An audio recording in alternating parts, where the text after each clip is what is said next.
Hey guys, welcome back our new blog. तो इतने दिनों बाद मतलब रोज सोचती हूँ कि सुबह उठना है, लेकिन पॉसिबल नहीं होता है। नींद ही इतनी गहरी आती है मुझे, क्या आप सबको भी आती होगी। मन नहीं करता सुबह उठने का, ये लगता है बस 2 मिनट और सो लेते हैं, उसके बाद हम अच्छे से जग जाएंगे और फिर पढ़ लेंगे। लेकिन वो 2 मिनट कभी 1 घंटे से पहले नहीं होते हैं, कम से कम आधा घंटे बाद ही होते हैं वो 2 मिनट। तो मेरा भी सेम होता है कि मैं 5 बजे उठ जाती हूँ अलार्म के साथ, और उसके बाद मैं सोचती हूँ बस 2-3 मिनट की नींद और ले लूँ और उसके बाद मैं जग जाऊंगी। लेकिन कभी वो 5:30 बजे आँख खुलती है, कभी 6 बजे आँख खुलेगी, तो फिर अलार्म भी बजती रहे वो भी काम नहीं आती है। लेकिन आज मैंने पूरा मोटिवेट होके एकदम सोच लिया था कि नहीं नहीं, आज मुझे पढ़ना ही पढ़ना है। तो यहाँ पे मैंने 1 घंटा पढ़ लिया, और 1 घंटे पढ़ने के बाद फिर मैं अपने डेली रूटीन में लग जाऊंगी। तो सुबह सुबह आज मौसम भी बहुत अच्छा है और पढ़ने का मन भी करता है सुबह सुबह, और काफ़ी चीज़ें जो भी पढ़ते हैं वो याद भी रह जाती है, तो इसलिए सुबह का पढ़ना बहुत अच्छा होता है। लेकिन मेरा ऐसा पॉसिबल नहीं हो पा रहा है, लेकिन आज नहीं तो कल रूटीन में आ ही जाएगा कि मैं सुबह सुबह 1 घंटा ज़रूर पढ़ लिया करूँ। हाँ, थोड़ा सा टाइम लग रहा है कि अभी नहीं उठ पा रही हूँ, तो धीमे धीमे कोशिश करूंगी, क्योंकि दिन भर की भी बहुत ज़्यादा थकान होती है, मैं दिन में भी नहीं सो पाती हूँ। और वो सब नींद अच्छे से लेने के लिए मुझे सुबह भी थोड़ा लेट ही उठना पड़ता है, इसलिए मैं अपना अब कोशिश करूंगी कि जल्दी उठा करूंगी। और यहाँ पे मैं अपना 1 घंटे की पढ़ाई कंप्लीट करने के बाद फिर यहाँ पे मैं लग गई हूँ घर की क्लीनिंग में।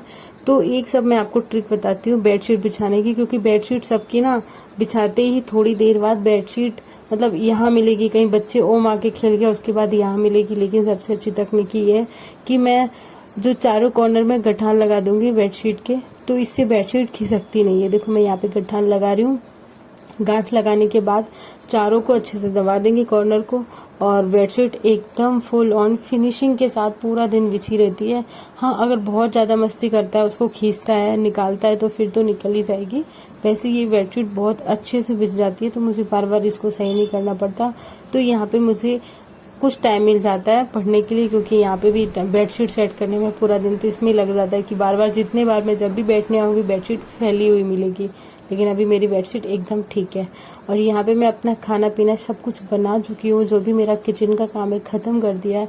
अभी मुझे ओम को स्कूल के लिए तैयार करना है, और अभी बज रहे हैं 12:30, और मैं ओम को स्कूल तैयार करके उसको छोड़ने जाऊँगी, और उसके बाद ही अपनी स्टडी स्टार्ट करूंगी। तो यहाँ पे ओम कर रहे हैं मस्ती, तो मुझे भी जब भी मैं उसके पास होती हूँ तो मुझे भी काफ़ी अच्छी वाली फीलिंग आती है, क्योंकि वो मस्ती करता रहता है और मुझे भी काफ़ी एनर्जी मिलती है उसके साथ रहने से।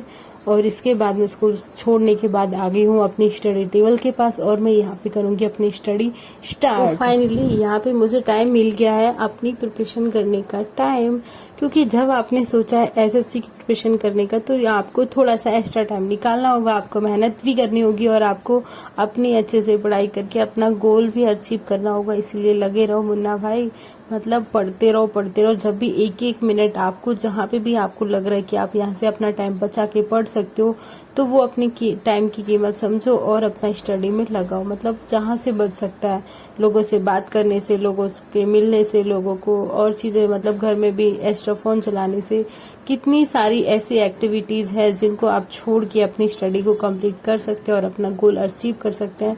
अगर आप भी मेरी तरह पहले जैसे मैं करती थी कि भाई यहाँ भी मुझे थोड़ा सा टाइम मिल गया तो चलो उनसे बात कर ली फ़ोन पे, यहाँ बात कर ली, और थोड़ा सा टाइम मिल गया तो फ़ोन को बस रील्स इंस्टाग्राम ऑन किया और रील को स्क्रॉल करना स्टार्ट कर दिया, और बस स्क्रॉल करते जा रहे।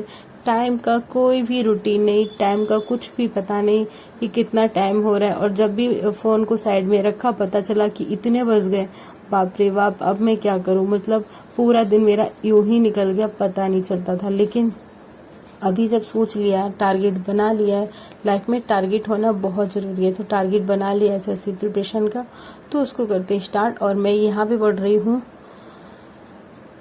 संविधान पढ़ना। मुझे शायद मैं 9th या 10th क्लास में हूँ, तब से मैं कोचिंग मैंने मतलब 10th क्लास के लिए जो कोचिंग स्टार्ट की थी, वहाँ पे मेरे सर वो किसी चीज़ की प्रिपरेशन कर रहे थे, तो वो संविधान कभी कभी हम लोग को बताते थे।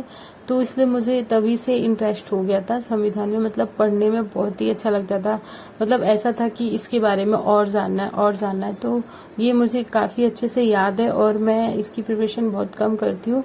पर जब भी ऐसा लगता है कि हाँ चलो थोड़ा पहले इसे स्टार्ट कर देते हैं फिर बाकी स्टडी करते हैं, तो फिर मैं संविधान पढ़ लेती हूँ। और मुझे ये काफ़ी इंटरेस्टेड लगता है क्योंकि मुझे चीज़ें जानना बहुत अच्छा लगता है कि हाँ कौन सा अनुच्छेद है, क्या है, कैसे है।